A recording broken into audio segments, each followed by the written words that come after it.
অন্ধকার গভীর রাতের মাঝে জন্ম হলো আলোর। মথুরার কারাগারে বন্দী ছিলেন দেবকী আর বাসুদেব। সেই অন্ধকার কারাগারে জন্ম হলো আমাদের সবার প্রিয় গোপালের। দেবকী আর বাসুদেব বুঝতে পেরেছেন যে এখানে যদি গোপালকে রাখা হয় তাহলে কংস সেই ওনাদের আগের সন্তানদের মতো মেরে ফেলার চেষ্টা করবে। ঠিক তখনই একটা অদ্ভুত চমৎকার হয়। কারাগারের শিকল নিজের থেকেই খুলে গেল, দ্বারপালরা যেন ঘুমিয়ে তলিয়ে গেল। ঠিক সেই সময় বাসুদেব কোলে নিল ছোট গোপালকে। সামনে ছিল গর্জন করা যমুনা নদীর জলের বেগ, আর পড়ছিল নির্ঝর বৃষ্টি। জলের ধারা বাড়তে লাগলো।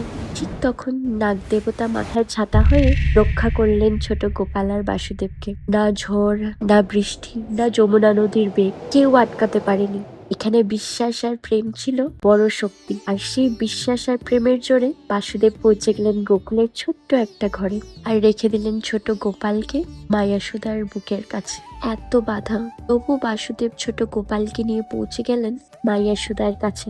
ঠিক সেরকম আমাদের জীবনে কত বাধা আসে, তাই না? আমরা রোজ কত চেষ্টা করি, কিন্তু কখনো নিরাশা হয়ে পড়ি। কৃষ্ণর এই জন্মগল্প আমাদেরকে শেখায়, যেখানে প্রেম আর বিশ্বাস থাকে সেখানে যতই অন্ধকার হোক না কেন তার মাঝেও আলোর জন্ম হয়।